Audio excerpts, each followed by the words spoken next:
방금 소개받은 스피가 이경은입니다. 만나뵙게 돼서 반갑습니다. 들리나요? 네. 저는 이렇게 앉아가지고 하는 강의를 별로 잘 못해요. 이제 서가지고 여러분들 사이사이에 들어가서 이렇게 직접 눈을 좀 마주치며 하는 강의를 잘하거든요. 학생들도 그렇게 했을 때 훨씬 그 반응도 좋고 이런데 여기는 또 죽어서 어떻게 할 수가 없으니까 그냥 앉아서 하겠습니다. 그 방금 그 김철희 국장님이 뭐라고 했냐면 뭐 점심 맛있게 드셨으니까 졸아도 돼요. 그런데 왜 그러냐면 옛날에 그 제가 음악 극작가 할 때 이제 그 예술의 전당에서 공연을 보는데 그 바리톤 하시는 분이 유명하신 분인데 계속 소리를 조는데 이제 이게 코골일까봐 걱정이 되는 거예요. 그래서 아니 무슨 음악가가 연주에 와서 이렇게 졸아 그랬더니 이렇게 말했어요. 음악이 나는 졸아도 몸이 음악을 기억한다. 그래서 몸이 이 음악을 나는 잠들고 있지만 몸은 깨어서 음악을 다 듣고 있기 때문에 그것이 근육 사이사이로 들어가서 자기 음악이 된다 이렇게 얘기하셨는데 좋으시는 게 당연하죠. 어떻게 맛있는 거 드셨는데 10분쯤 오더라도 그냥 들리면 나중에 가면 그게 무의식 쪽에 속으로 언어가 파고들어서 이경은이 하는 얘기 중에서 그 언어가 아마 몸에 배어 있을 겁니다. 그래서 걱정하지 않으셔도 되고요. 저 굉장히 감사했어요. 이 카프카와 함께 빵을 먹는 오후가 사실 쉬운 책은 아니에요. 이렇게 뭐 막 재미가 있는 책도 아니고 그런데 이렇게 읽어주시고 또 줄도 쳐가면서 읽었는데 오늘 이제 이걸 한다고 그래서 저도 다시 쓰니까 이게 이경은이라는 작가가 있나 봐요. 그래서 저도 다 죽치고 읽었어요. 그래서 제가 쓰거지 않고 이제 작가가 글을 쓰고 나면 그 순간에서 출간이 되고 나면 그 순간부터 작가의 책이 아니거든요. 그래서 저도 이제 다시 그렇게 읽었고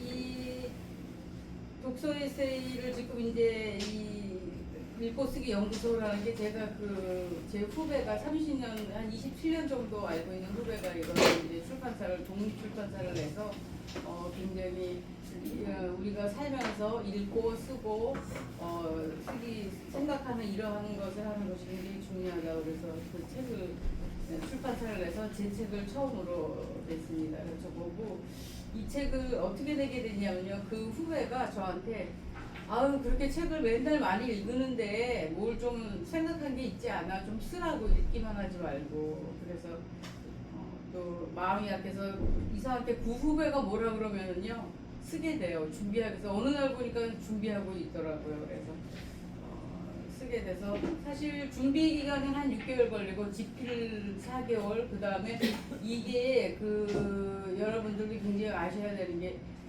요새는 2줄 정도 2행 정도 넘어가면은요 다 신고시켜야 돼요. 예를 들어서 여기 나는 이랬어 뭐 그렇게까지 해야 돼 그러는데 출판사 번역하면 번역자 몇 페이지 몇째 줄 어디에 있는 것까지 다 이렇게 써야지 탈이 없습니다. 그래서 그 표절 시비에 걸리기 쉽기 때문에 그렇게 하고 그거를 다 일일이 마치는데 6개월 걸렸어요. 그래서 1년 4개월 걸린 책이에요. 그리고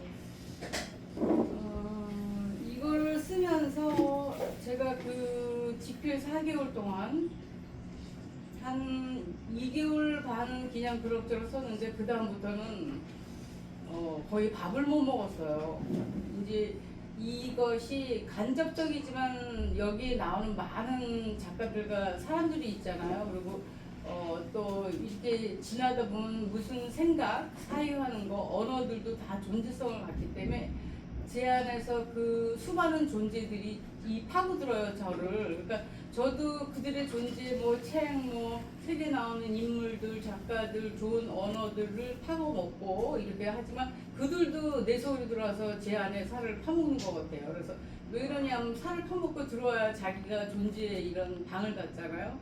그러니까 밥을 못 먹으니까 식구들이 뭐라 그러냐면 쓰지 말라고 쓰다가 죽을 수 없지 않냐. 근데 목에서 넘어가질 않아요 밥이. 근데 그게 왜 그러냐면 수많은 사람들을 만나고 그다음에 생각을 너무 끝까지 이게 에스컬레이터를 계속 한 2달 반쯤 하니까 이 생각이 점점 깊어지니까 생각이 가득 차니까 밥이 안 먹어요. 그래서 마지막 한 달은 힘들었지만 일생에 제가 이 책을 내기까지 8권을 냈고 그 이제 지금 그 보라색 책이 9권 책인데 8권을 내는 동안에 그렇게 짜릿한 순간이 없었어요. 왜 그러냐면 집필을 4개월을 집중해서 집필을 한다는 거는 그 평생에 살면서 작가가 되었든 그냥 일반 사람이 되었든 이렇게 집중해서 자기 사유를 이렇게 몰아쳐가지고 아주 이렇게 아주 고도의 어떤 사유의 어떤 그런 엑기스를 뽑아내는 거 이런 일이 참 드물거든요. 그래서 그걸 4개월 동안 하면서 식구들이 힘들다고 걱정했는데 저는 등줄기가 찌릿찌릿하고 짜릿짜릿하고 심장도 쫄깃하고 아주 좋았어요. 그러냐면 그 밥을 못 먹는 고통도 있고 그다음에 생각하고 쓰는 것이 고통스럽지만 인간이 고통에서 이런 것 같아요. 즐거움에서 그 아타락시아니 뭐 이런 쾌락주의자들이 즐거움에서 쾌락을 느낀다 그러잖아요. 근데 생각하니까 고통스러운 순간 속에서도 쾌락이 있는 것 같아요. 그렇게 고통스럽지만 이거를 해내는 그런 기쁨 때문에 그 4개월이 제 일생 중에서 뒤돌아본다고 몇 개월을 어느 게 가장 좋았냐면 그 4개월이 좋았습니다. 이것이 그래서 저희 이제 후반부에 또 제 사유가 어떻게 변할지 모르지만 이거를 쓰는 동안에 저의 정신적인 그 사유가 굉장히 높은 경지까지 고향이 순간적이지만 그렇게 되어 있었고 그래서 이제 우리가 종교를 믿을 때에도 이제 불교에서 이제 이렇게 선이 이렇게 우리가 이 보통 인간들도 그 뭐 선사고 뭐 높은 경지의 고승이 아니래도 순간적으로 깨닫잖아요. 이렇게 그러니까 깨닫는 거를 점이라고 그러면 수련을 통해서 그 점들이 모여져서 선이 되는 거거든요. 그래서 선을 그은다 라인 그것이 선을 이룬다. 선사상 그리고 또 우리가 이제 불교 공부할 때 그런 얘기를 하신 것처럼 이 4개월이 제 일생에서 가장 좀 현재까지는 또 뒤에는 바뀔지 모르지만 그런 시기의 책입니다. 그래서 어떻게 보면 굉장히 애정이 가지만 어떻게 보면 보고 싶지가 않아요. 힘들어요. 그래서 이제 그 다음에 이 책을 출판돼서 나오고 난 다음에 제가 여행지를 선택했는데 오키나와를 선택했어요. 그래서 오키나와를 뭐 볼 게 뭐 있냐 섬이고 제주도가 낫지 이러는데 제가 갔어요. 왜 가냐 그래서 제가 이렇게 얘기했어요. 그 황무지를 보고 싶다 아무것도 없는. 그래서 라이너 쿤체라는 그 독일 시인이 전혜 교수님이 그 동문학 하시는 전혜 교수님이 가장 좋아하는 시인이 라이너 쿤체인데 그 시인의 그 시 중에 그런 게 있거든요. 황무지로 아무것도 없는 황무지로 가고 싶다. 근데 제가 가고 싶었어요. 거기가 별로 볼 게 없어요. 그리고 보고 싶었던 게 그 오에 겐자브러가 그 오키나와가 본토와 미국에 이렇게 본토에서 무시당하고 미국에 전용되고 이러면서 그 받았던 그 아픔들 이런 거를 좀 만져보고 싶었어요 제가. 그래서 볼 거는 없지만 볼 게 하나도 없는 게 너무 좋았어요. 황하고 그래서 이 책을 읽은 다음에 거기에 가서 그들의 아픔 그래서 사실 굉장히 놀랐어요. 길 가다는 초등학생이나 그 처녀애들을 미군들이 이렇게 납치를 해가지고 성폭력하고 뭐 이런 거를 과감히 써낸 그런 작가들 그리고 본토에서 아무도 쓰지 않을 때 오에 겐자브러가 그 오키나 섬에 대해서 이렇게 쓴 것들 그런 걸 보면서 이 카프카와 함께 빵을 먹는 오후 이 책을 쓰게 된 것과 좀 연관이 되지 않았나 이런 생각이 들었습니다. 그래서 이 책을 내고 이제 이게 독서 에세이 1이고 지금 이제 데일리 한국에서 독서 에세이 2 이건 약간 캐주얼한 독서 에세이 이거 우리 후배가 저보고 이랬어요. 아유 소소하고 그냥 동네에서 이런 책 읽고 소소하고 느낀 거를 쓰라고 그랬어요. 그랬더니 저보고 맨날 소소하고 쓸데없는 얘기를 쓰는데 너무 진지한 걸 써. 저보고 그러더니 다 책 내고 나서 잘 썼어 한마디 지나가는 말도 그것도 뭐 대놓고 말도 안 하고 까칠한 후배라서 그렇게 얘기했고, 그 다음에 책의 구성에 대해서 한번 말씀드려볼게요. 저는 이제 책을 읽을 때는 이렇게 속이 글을 좀 많이 쓰고 나면요 속이 비어요. 아무것도 없잖아요. 그러면 막 잡식성처럼 저는 책을 이것저것 다 읽어요. 뭐 과학책도 읽고 제가 좋아하는 과학책 중에서 스캡틱이라고 스캡티시즘이라는 게 이게 회의주의잖아요. 그러니까 우리가 이게 물통이다 이거 플라스틱 물병이라고 믿는 거를 아니다라고 회의해보는 이러한 책이라서 혹시 과학에 관계되신 거 읽고 싶으면 스캡틱이라고 교보문고나 이런 데 들어가면 AI, 양자역학 뭐 이런 거에 대한 거를 부문별로 자기가 필요한 거 사서 볼 수 있어요. 한 10,000원 정도 하는데 그런 것들. 그래서 이제 그런 여러 책들을 읽으면서 몸에다 막 집어넣고 나면 어느 정도 되면 나와요. 나는 박범신 작가님이 그 치과 생활을 한 몇 년 하는 동안에 어느 날 그 기절이 잊혀지지가 어느 날 걷고 있는데 자꾸 내 입에서 이야기가 나오는 거야. 자꾸 말이 나와. 무슨 말? 왜 걷는데? 그래서 쓰기 시작했대요. 제가 알기에 한 6, 7년 정도 절필하고 굉장히 그 인기가 많은 작가여서 뭐 이렇게 사람들한테 치이셔가지고 이제 그 무슨 토글 같은데 이런 데 하나 해가지고 가 계셨는데 그런 것처럼 우리가 이제 많이 쏟아냈을 때 책을 읽으면 책들이 속 안에 나의 세포 속에 들어와서 세포로도 바뀌고 심장의 혈관에 들어와서는 피로도 수혈되고 그 다음에 뭐 단백질로도 되고 이러는 것이 책이 있지 않습니까? 그래서 그런 걸 읽고 이제 채워서 이제 글을 쓰게 되는 거죠. 그러니까 그 책을 읽지 않고 그렇게 채워지지 않는데 글을 쓰면 머리만 쥐가 나요. 머리만 쥐어짜가지고 감동도 없는 그런 글이라고. 그리고 어느 작가가 공을 들여 그 책을 쓴 그 귀절, 그 귀절에 다 그 보이지 않는 파문이 있거든요. 그것이 파동들이 저한테 전달되는 거잖아요. 그래서 한강 작가도 1시간을 쓰면 2시간을 읽는다. 읽어야지만 쓸 수 있다. 이렇게 얘기를 하셨는데 저는 공감을 하고 여러분들이 이렇게 책을 읽어주셔서 너무 감사하고 그다음에 한 권의 책을 읽을 때 이래 어떨 때는 제목이 잊혀지지가 않아요. 여기에서도 그런 제목이 있는데 제목 그다음에 낱말이란 문장 또는 한문 단위 통째로 갖고 오고 아까 뭐 6개국을 한다 그러면 저거 이제 고발당할지 몰라요. 거짓말이라서. 그러니까 뭐 그냥 바꾸지 않을 정도의 언어는 이 스페인어와 이태리어 이런 거 이제 그 언어 소설책이나 이런 걸 읽을 때 스페인어나 이태리어를 모르면 굉장히 난감할 때가 많아요. 그래서 이제 그런 거하고 일본어 이런 거는 뭐 동남아시아에서는 뭐 중국어 저 중국어 전공했어요. 그랬는데 왔다 갔다 그냥 신발주머니만 들고 다녀가지고 그래도 신발주머니 속 안에 뭐 좀 들어가 있나 봐요. 어디 가면 그래도 좀 남들보다는 한자를 좀 읽게 되더라고요. 신발주머니에서 저는 들고 다녀라. 신발주머니 속에 공기와 언어와 그 분위기가 들어간다 이렇게 신발주머니 막 흔들고 애들이 학교 가지만 거기에도 다 그런 게 들어가 있죠.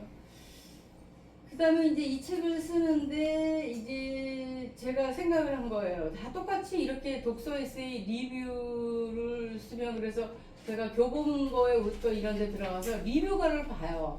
리뷰에 안 나온 걸 쓰는 거예요. 리뷰에 나온 거 쓰면 독서 에세이가 아니잖아요. 나의 이야기를 써야 되니까. 그래서 그 느낀 거 이런 거를 쓰기 시작했죠. 그래서 제가 이거를 시적 이미지도 넣고 좀 산문도 넣어볼까 그래서 이거를 이제 제가 앞에 썼어요. 시같이 생긴 거. 시는 아닌데 시처럼 생긴 거 썼더니 사람들이 이래요. 처음에 이영원 선생 그 글에 어쩜 그렇게 딱 맞는 시를 골라냈어. 귀신 같아 이런데 제가 썼거든요. 그러니까 딱 맞잖아요. 사람들이 그거에 놀라면서 이제 시인으로 등단하자 이런 사람도 있는데 저는 이상하게 시에 대해서는 이상한 그 숭배심이 있어요. 시는 아무나 쓰는 것이 아니다. 시는 인자가 붙어잖아요. 시인. 그리고 시를 써서 시인이 되고겠다고 생각해 본 적이 별로 없어요. 그래서 굉장히 신비하고 미지의 세계이면서 숭배받아야 할 부분이 저는 시소설 많은 문학 형태 중에서 시라고 생각합니다. 그래서 그냥 이 앞에 쓴 건 시가 아니고 시적인 산문.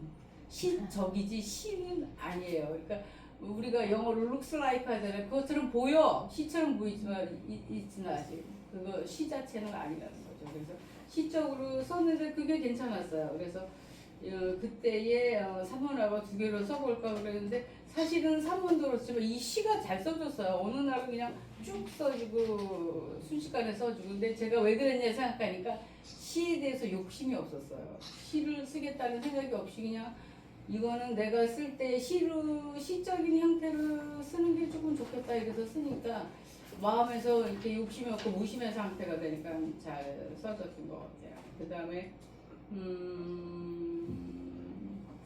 이 책 제목인데 책 제목을 보통 이제 우리가 책을 정할 때 책 제목을 저는 한 20, 30개 정도 많이 할 때 50개도 정해요. 그리고 영 안 맞죠. 그래서 이제 근데 이제 톰골의 카툰 모임이 네 컷짜리예요. 저는 그거 책 한번 사보시라고 하고 싶어요. 4컷짜리인데 철학 카툰인데 너무 좋은 거예요. 그런데 거기에서 참을 수 없을 정도로 불행할 때만 존재를 느낄 수 있다. 이 불행과 존재. 그래서 내 책의 제목은 이거다. 근데 빵을까지만 하면 너무 힘들잖아요. 그래서 이제 거기다 우구를 제가 집어넣었어요. 근데 이제 그 카톡 이 제목 참을 수 없을 정도로 불행할 때만 존재를 느낄 수 있다. 이거에서 이 불행과 존재를 대표하는 작가가 누굴까요? 문학사를 통틀어서 불행, 존재 여기 있잖아요. 선생님 이 책에 카프카 이 정신적인 가장 저는 정신적인 작가의 상징하면 카프카가 이렇게 뭐 니체도 있기는 있지만 제가 니체하우스 이제 맥켄이라는데 이제 독일에서 그 니체하우스를 갔는데 니체의 방이 여기가 있어요.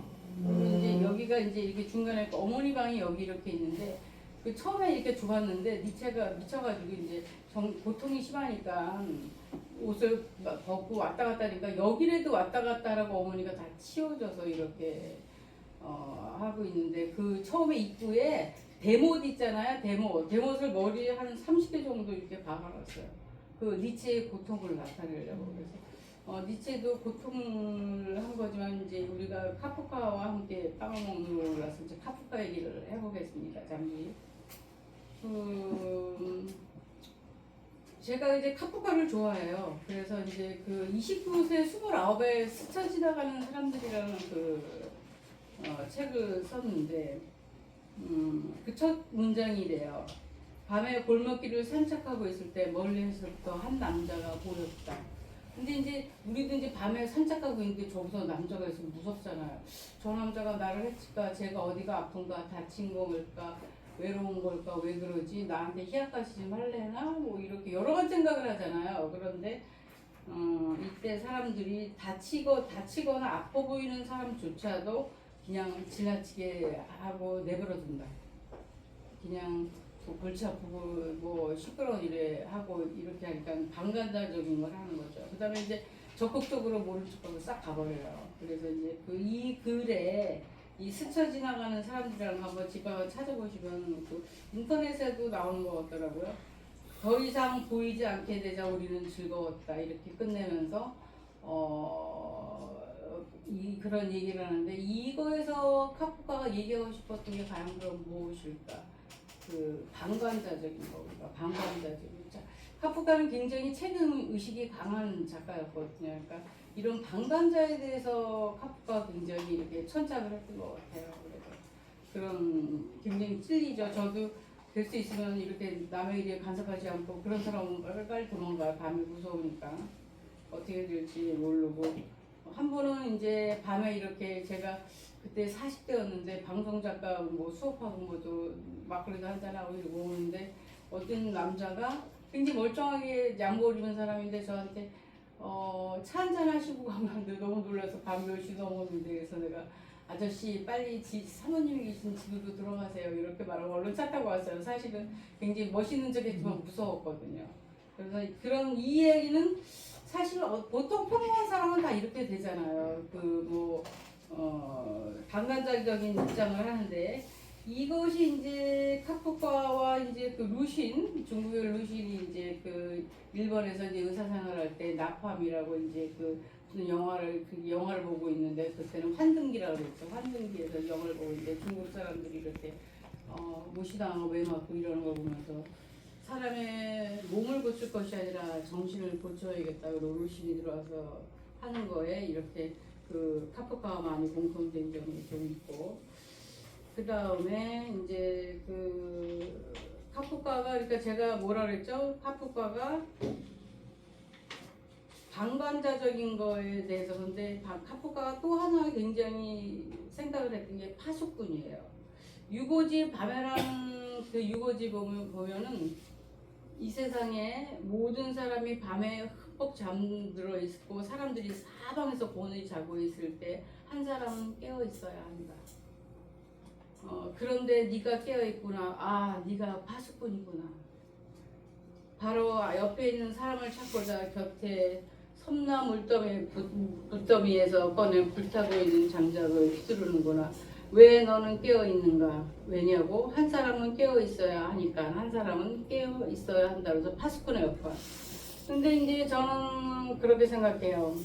꼭 작가가 아니라도 책을 읽고서 어떤 그 책에서 정신을 하나 배우든지 어떤 사유의 한 줄기를 이렇게 배운다면, 그걸로 자기의 정신의 인식의 세계가 바뀐다면, 또 깨닫는다면, 그게 뭐 대단한 선생이 아니어도 아까처럼 하나의 점은 클 수 있잖아요. 선은 어렵지만 선을 이루면 성인이 되기 때문에. 옛날에 김성종 씨가 성을 이기면 성인이 된다 그랬어요. 그 남녀의 성, 그 섹스를 이기면 성인이 된다. 그런 얘기를 쓴 적이 그 조선일보 무슨 새 그 신문에서 제가 잊혀지지가 않아요. 이런 글을 쓰셨구나 이러고 그러는데, 이 카프카는 파수꾼에 대한 거, 이 한 사람은 깨어 있어야 한다는 의식이 굉장히 많이 나와요. 근데 이제 카프카 글이 배경이 밤이 많아요. 이 사람이 밤에 글을 많이 썼다고 그래요. 그래서 그거는 여담이고, 그다음에 이 두 사람, 이 카프카 문에는 책임의식이 있어다. 첫 번째, 방관자적인 거에서 방관자적이지 않은 거. 그다음에 파수꾼의 역할, 한 사람을 깨어있는. 사실은 어려워요, 깨있기가. 그렇지만 누군가가 파수꾼의 역할. 근데 꼭 가면 있잖아요. 말하기 어려울 때 그 사람이 딱 나타나서 선생님은 거기까지 하셔야 됩니다. 뭐 그거는 하지 말아야 된다. 이렇게 파수꾼 역할을 하는 사람들이 꼭 있어요. 그러니까 그런 사람은 얄미워하지 마시고 우리 세상에 파수꾼 역할을 하는구나 이러고 이뻐해 주시면 됩니다. 그 다음에 올해가 이제 카프카 몇 주기가 되는 해죠? 100주기. 네, 저 맞히셨네요. 100주기가 되는 해라서 이제 카프카에 대해서 올해 많이 얘기가 많았어요. 그래서 그의 문학을 가르쳐서 카프카 에스크라고 그러는데, 사전에 보면 이제 카프카적이거나 섬뜩하다 그러는데, 저는 과연 카프카적인 것은 무엇인가, 무엇이 카프카적인 특성인가라고 말하면 지금의 이 방관자적인 그런 태도를 갖지 않는 거와 파수꾼의 역할을 갖는 이러한 그 두 가지 책임의식을 갖고 살은 사람이다. 그 체코의 프라하에 가면 이제 그 황금소로라고 있잖아요. 가보신 분들 있으시면 거기에 가면 카프카 들어가는 그 기념관의 파란 대문에 카프카가 눈이 퀭해가지고 이렇게 있는데 그 퀭한 눈 자체가 카프카잖아요. 그래서 보자마자 막 가슴에서 눈물이 그냥 쫙 하고 빠져나오잖아요. 이렇게 보여 있는지도 모르는데 이제 이래요. 그리움, 우리가 그립다, 뭐 그리움 이런 얘기하는 게 왜 그립다고 말하냐면, 나는 느끼지 못하는데 그리움이 먼저 와서 기다리고 있어요, 가슴속에서. 그래서 나는 못 느껴. 그냥 내가 조금해서 좀 그리운가 보다 뭐 이런 게 있겠지만, 근데 어느 거를 보는 순간 눈물이 확 나오는 거는 그리움이 먼저 와서 기다리고 있기. 몸에 나보다 먼저, 나의 생각보다 먼저 몸에 그림이 와 있다가 이렇게 그 카프카같이 그렇게 영혼을 생각하고 정신적인 작가라는 사람을 보는 순간 사진만 봐도, 그 쾌한 눈만 봐도 이 가슴에서 그냥 물이 촥 짜지듯이 그림이 눈물이 촥 나오잖아요. 참 그랬던 기억이 있어요.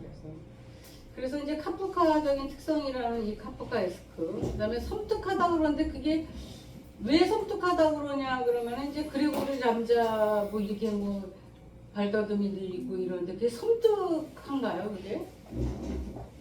아까 우리가 왜 그 사람들 밤에 나다니는 사람 보니까 도망가고 피하는 것처럼 식구들이 다 피하잖아요, 그레고리 잠자. 근데 맨 끝에가 돼져버렸어 뭐 이렇게 얘기하는데 그 식구들이 저는 이해를 못한 게 그 전까지 다 빌붙어서 살다가 얘가 동물이 되는 순간에 그 유이 동생도 막 직장 다니면서 돈 벌고 엄마도 그러고 다 열심히 다 살아서 소풍 가잖아요. 그 시모 아줌마가 이제 이렇게 돼져버렸어 그랬더니 이렇게 치우고 나니까 그냥 싹 가버리는 게 너무 그 방관자적인 입장하고 비슷한 느낌이 들면서 제가 이제 여기에 이 카프카와 함께 빵을 먹는 오후라는 작품에 제 후배 얘기를 썼는데 이 후배가 뭐든지 잘해요. 그래가지고 식구들이 자꾸 시켜먹는 거야. 분소리를 안 하고 하니까. 그래서 내가 어느 날 불러서 그랬는데 뭐 중추신경에 뭐가 이렇게 아프다고 그래서 내가 불러서 그만해라. 너 그레고르 잠자 알지? 네가 그레고르 잠자야.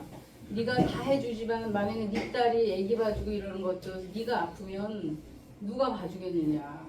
그러고 나면은 네가 없으면 네가 온 대로 다 산다. 일하는 사람 부르든지 무슨 방법을 써든지 애를 키우니까 그렇게 하지 마라. 네가 중요하다. 그랬더니 이제 그 과천에 이제 아파트 단지 그 야외 카페 야외 이제 그 의자에 앉아서 울더라고요. 그래서 그런데도 손을 못 놔요. 그래서 이제 그 우리가 이제 사실 이 카프카의 그 변신 우리가 나이 들어가면 변신하잖아요. 몸이 늙고 옛날 같지가 않고 그러면서 이제 서글픔도 많이 들어서 섭섭증 정도 생기고 이럴 때에 자기를 놓지 말아야지. 자기를 놓으면 견디기가 어렵거든요. 근데 변신도 그런 거죠. 그래서 이제 이 책에 카프카와 빵을 먹는 오후에 그걸 썼고 그래서 카프카에 제가 이제 고통하고 이거에 카프카에 돼 있어서 이제 이 톰골딩이 카프카와 빵을까지 썼는데 저는 빵은 생존이고 현실이잖아요. 그 고통하고 조금 좀 다르잖아요. 그거는 제가 얼마 전에 쓴 작품 속에 그런 거를 썼지만 과연 사람이 생존 우리가 그 IMF나 뭐 이런 거 터졌을 때에 우선 먹고 살아야 되기 때문에 모든 것이 다 용서됐었잖아요. 나쁜 짓을 해도 뭐 힘들 때니까 먹고 살아야 돼. 그러니까 생존이 그러면은 먼저이면 그럼 우리는 먹고 사는 데만 바칠 것이냐 그러면 우리가 책에서 배운 문학에서 배운 모든 역사서에서 배운 삶의 가치라는 것은 없는 것이냐 이거에 대한 갈등이 있거든요. 그래서 빵이 현실적이지만 카프카가 옆에서 같이 이렇게 있으니까 균형이 잡혀 있고 그래서 제가 먹는 오후를 썼어요. 오후 하면 선생님 오후 하면 어떠세요? 오늘 빨간 티셔츠 입으신 분. 저요? 네. 오후에 하면은 이제 바빴던 오전을 어느 정도 정리를 하고 오후면은 이제 뭔가 조금 하루의 성과를 조금 높이는 네. 시간도 될 수 있고 네. 이렇게. 네 여기 두 번째 분. 저 네. 약간 여유로운. 그런데 이제 제 생각에는 카프카를 만나게 돼요. 그러면 선생님 여기 모자 쓰신 선생님 카프카를 만나서 오후에 이제 밥을 먹거나 술을 한 잔 마셔. 그럼 무슨 얘기 물어보고 싶으세요?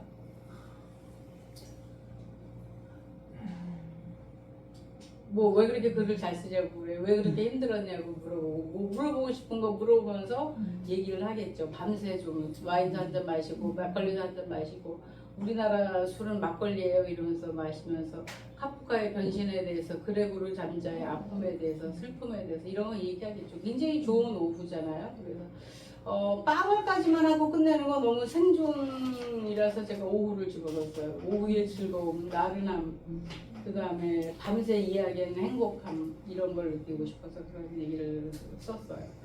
그래서 이제 카프카의 이제 모리스 브랑쇼라고 이제 사실 이 사람 책 읽기 정말 되게 어려워요. 저는 이 모리스 브랑쇼가 뭐 그렇게 굉장하다는데 읽을 때마다 힘들어가지고 그런데 이제 이 카프카의 마지막 문학은 일기다. 그래서 혹시 카프카의 이런 관심이 있으신 분은 그 일기를 보면 그 일기 전체에 울음이 되어 있다. 이 모리스 브랑쇼가 문학 평론가로서는 거의 최고의 탑을 갖고 있는 작가입니다. 그래서 그런 이야기를 써서 이제 카프카 하면 우리가 아는 고통, 그다음에 깨어 있음, 그다음에 책임의식을 느끼는 이런 작가가.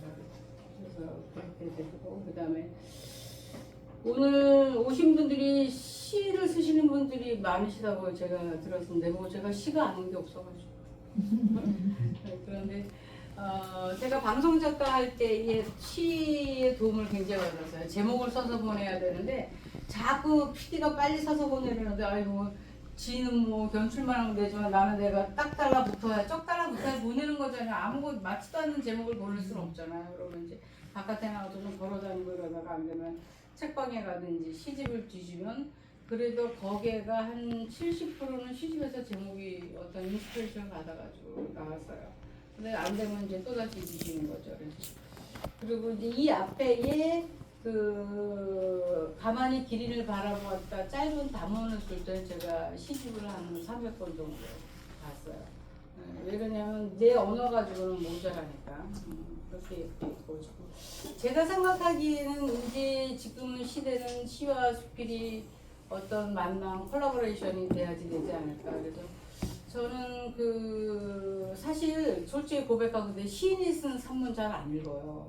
왜 그러냐면 묘사가 너무 많고 너무 수사가 많아가지고 읽으려면 좀 자꾸 걷어내야 되니까 이제 아프리카 밀림에서 가려면 왜 이렇게 밀림 좀 쳐내고 가야지 길을 가는 것처럼 좀 힘드는데 근데 어느 날 보면 시인이 쓴 산문이 그냥 산문가가 쓴 것보다 굉장히 높은 경지에 있는 게 한두 분씩 있어요. 왜 그러냐면 이 시인의 마음과 시어가 산문에 쫙 이렇게 우리 빵을 이렇게 토스트 해가지고 버터 바르면 쫙 녹아들잖아요. 녹아들어가지고 정말 뭐 이 애들 말하는 것 어메이징한 이러한 글들 보고 깜짝 놀라요. 그래서 제가 또 실패하는구나 싶으면서 계속 놓치지 않고 읽는 게 그런 사람 만날 때의 기쁨이라는 거.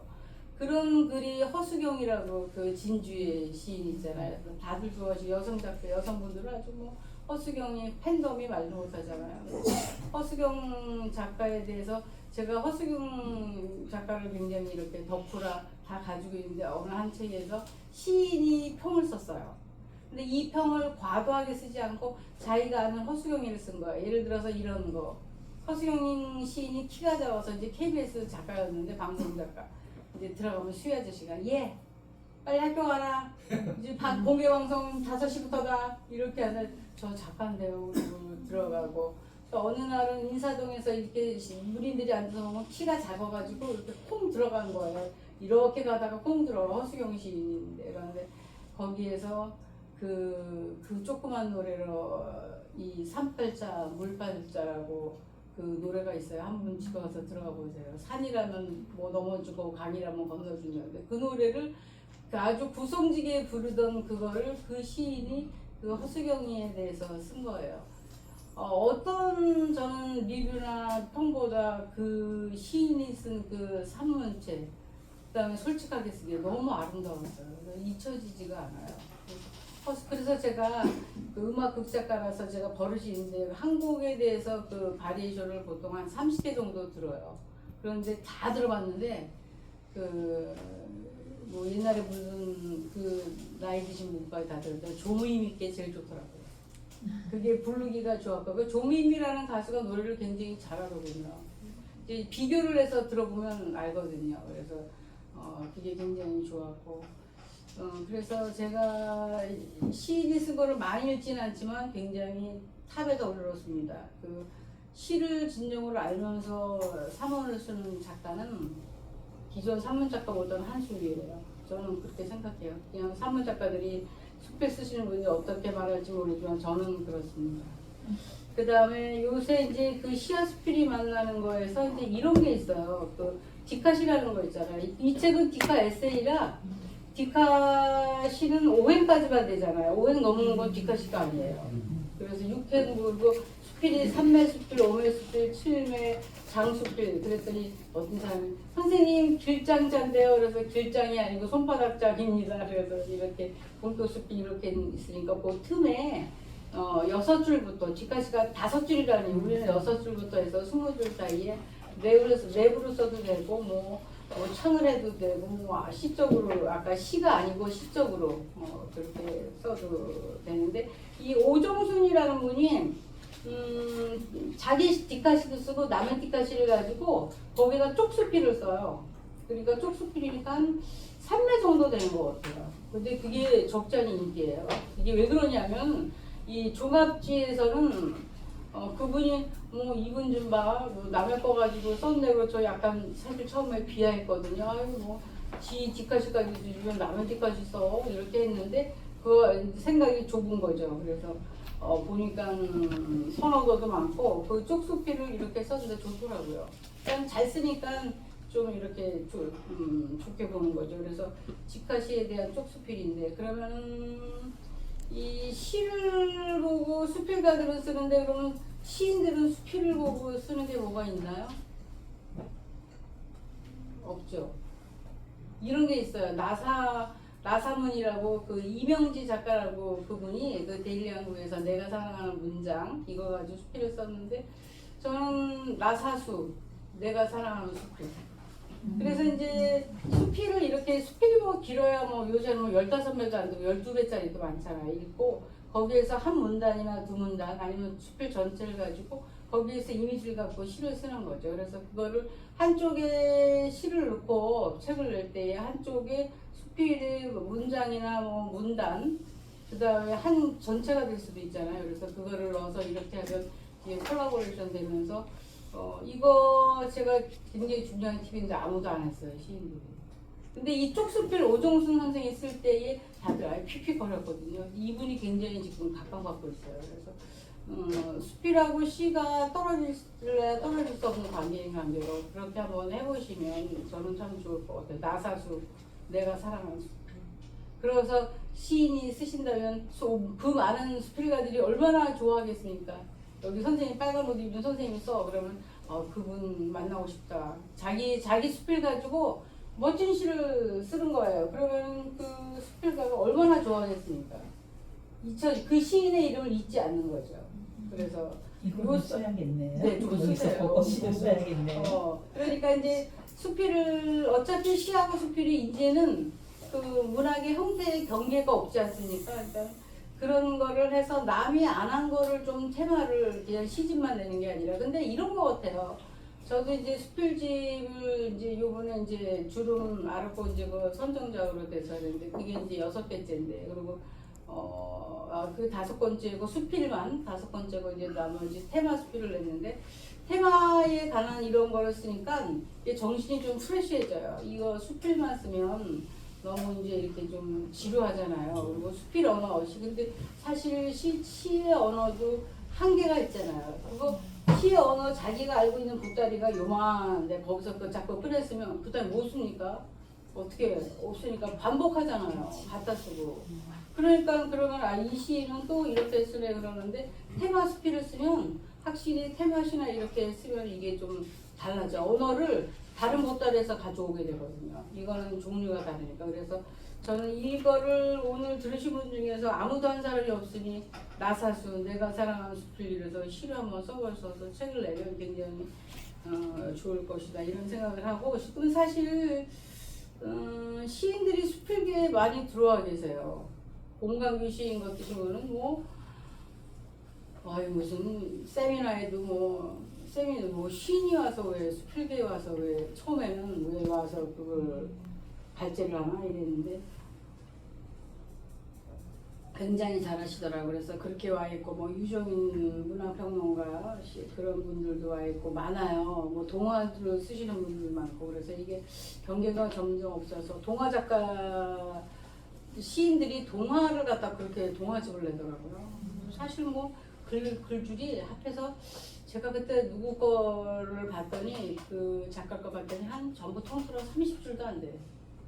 그런데 이제 그렇게 동화를 쓰더라고요. 그래서 이제 그러고 이제 요번에 이제 한강 작가가 포에틱 산문 그러니까 시적 산문에 대해서 뭐 이렇게 얘기를 했는데 사실 좀 산문을 시인들도 많이 쓰시나요? 어떻게 되나요? 잘 안 쓰게 되시나요? 어떠세요? 많이 써요? 산문을? 그냥 시를 많이 쓰죠?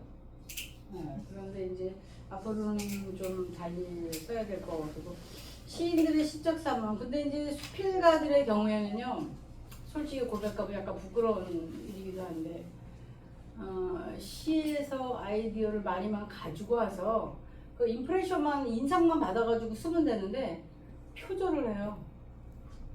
이거 굉장히 부끄러운 일인데 제가 말씀드립니다. 그래서 당선 취소된 경우도 있어요. 제가 어느 시인의 한 몇 사람이, 제가 아는 거는 한 3사람 정도가 치명적으로 그랬는데 모를 줄 아나 봐요. 자기만 그 시를 아는 줄 알아. 세상이 자기 빼놓고 다 아는데. 그래가지고 그거를 교묘하게 이렇게 했지만 보면 알잖아요. 보면 이게 표절인지 어떤 이미지를 가져온 거지, 어떤 이미지를 갖고 이렇게 차용을 한 건지 알거든요. 근데 결국 그 두 분은 취소했어요, 방금. 그래서 이제 수필가들이나 이런 산문 쓰는 사람들이 그 해답이 없을 때 시에서 찾아요. 저도 시에서 찾거든요. 답이 없을 때. 왜 그러냐면 시인들이 짧기 때문에 굉장히 정확하고 치밀하고 아주 거기에 딱 맞는 언어를 고르는데 아주 온 힘을 다해서 상징, 비유 뭐 이런 거 다 써가지고. 그렇기 때문에 그 언어가 굉장히 단단합니다. 그 시 언어라는 건 뭐 산문 언어도 그렇지만 저는 언어적인 그러한 가치를 볼 때 시적 언어가 굉장히 단단하다. 단단하면 든든하거든요. 그러니까 그걸 갖다가 쓰는데 글쎄 그런 점이 있었어요. 그래서 저도 이제 글이 막히는 시를 쓰고 시인을 이렇게 쓰는데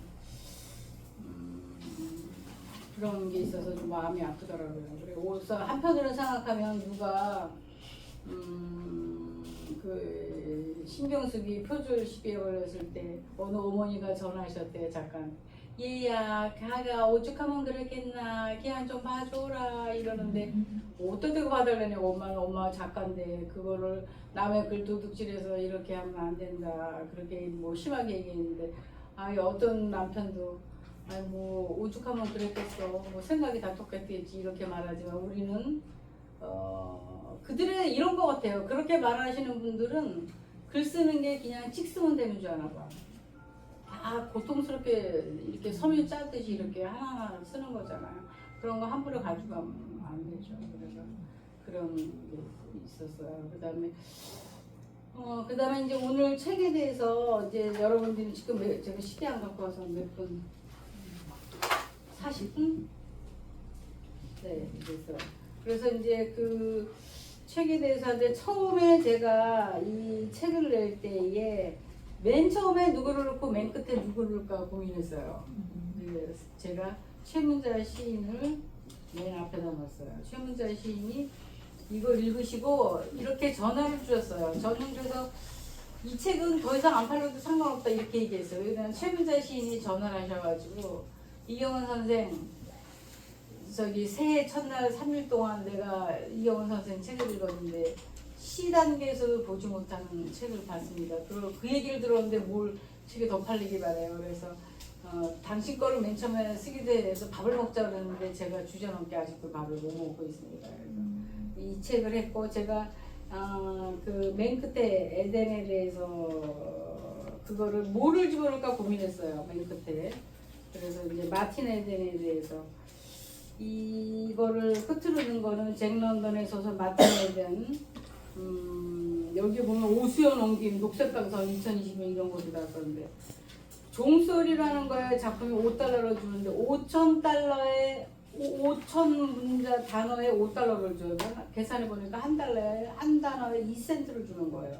10단어에 1센트. 그러면서 편집자가 그 소설을 칭찬하는데 그렇게 주고 이 사람이 그렇게 썼어요. 그는 그 어마어마한 시간 낭비에 소름이 끼쳤다. 그렇지만 이 사람이 이제 여러 가지 뭐 부도하역자도 하고 오만 일을 다 했지만 결국 작품을 써서 성공을 하게 되고 자기가 사랑하는 여자는 버리게 되고 이렇게 쓰는데 그래서 제가 이거를 그렇게 쓴 거는 그 그러니까 뭐 노시인까지는 알지만 그렇게 이제 나이가 들어가는 시인이 저 그거 보고 굉장히 놀랐어요. 사랑은 왜 밖에 서 있지?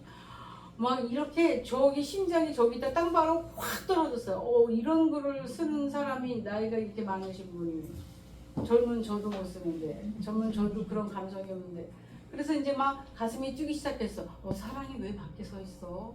들어와야 되는데 그래서 저는 막 생각하기를 뭐라 그랬냐면 서 있는 사랑이니까 야 이거 진짜 되기로 오지게 하는 사랑이구나. 그냥 대충 엉터리로 하는 사랑이 요새 애들이 데이트 파트너로 하는 사랑 이런 거 아니고 오지게 온몸 바쳐서 뼈가 그냥 부셔지도록 사랑하는 거구나 이러고 기대하고 이제 그리고 이제 자기 속안에 정말 6만 5천 개의 말이 있는데 다른 마디를 못하고 심지어는 버림을 당하더라도 나를 좋아해 줬으니 그거면 된다고 이렇게 받아들이는 그런 뭐 기막힌 사람인 줄 알았더니 그건 아니고 자기가 아플 때 자기를 도와준 사람들에 대해서 그 사랑이 왜 그렇게 밖에서 자기를 도와주냐 이런 걸 했다고 해서 약간 실망을 했지만 그 나이가 든 여류시인이라고 저 말하자면 시인이 이렇게 이런 글을 쓰는데 나는 과연 무엇을 하고 있나? 나는 나의 감성을 분명히 최문자 씨는 시의 감성을 살기 위해서 굉장히 노력하셨을 거예요. 근데 저는 뭐 하고 있나?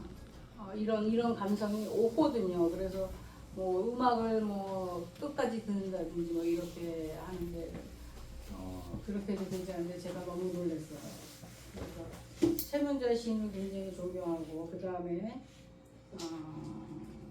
제가 여기서 좀 해왔어요. 이렇게 저도 이 책을 다시 읽으니까 내 책 같지가 않아가지고 이거 제가 썼나 다시 한번 줄을 치고 오늘 그 49쪽에 보면요 아이오와의 푸른 얼굴이라는 글이 있어요. 거기에 그 선배가 애들은 어디 살아요? 그랬더니 아이오와는 최승자인데 이렇게 말한 거예요. 그 선배가 와 계십니다. 잠깐 읽어봐 주십시오. 스물여자대학교 국문학과 명예교수이고 한국 스피드학회 이사이십니다. 아주 활발한 활동을 하고 있고 이런 이야기를 같이 중문과 출신 우리가 이래야 자랑스러운 거 중문과 나온 여자는 서술어가 달라. 중문학에 서술어 동사 쓰는 게 조금 다르거든요. 그런데 예를 들어서 이제 우리는 이렇게 말해 류자 있잖아 완료하되 류자 그걸 러로 읽으면 이제 뭐 했어 이렇게 과거형이 되는데 리아오 이렇게 말하면 그 완전히 영어로 I understand는 러고 리아오는 I comprehension이고 완전히 이해했다 이런 뜻이 끝까지 밑바닥까지 이해했다. 그래서 러야 리아오야 그러고 리아오 이렇게 말할 때의 기쁨이 있어요. 근데 그거를 아는 분이 더구나 스필드에서 같이 이렇게 친하다니 저는 참 행복합니다. 그래서 그런 거에서 행복을 느끼기 참 돈을 좀 많이 버는 데서 행복을 느껴야 되는데 그런 데서 행복을 느끼고 살고 있고 그 다음에 이제 여러분 하기 전에 저보고 이제 어느 작품을 제일 좋아하느냐고 물어봐요 사람들이. 근데 저는 각자마다 다 틀리죠. 근데 제가 썼지만 제가 좋아하는 거는 이 작품을 좋아해요. 어디 갔지? 느린 뭐 어쩌고 저쩌고 하는 거죠. 아까 해놨는데 떨어졌네. 여기 있을 거예요.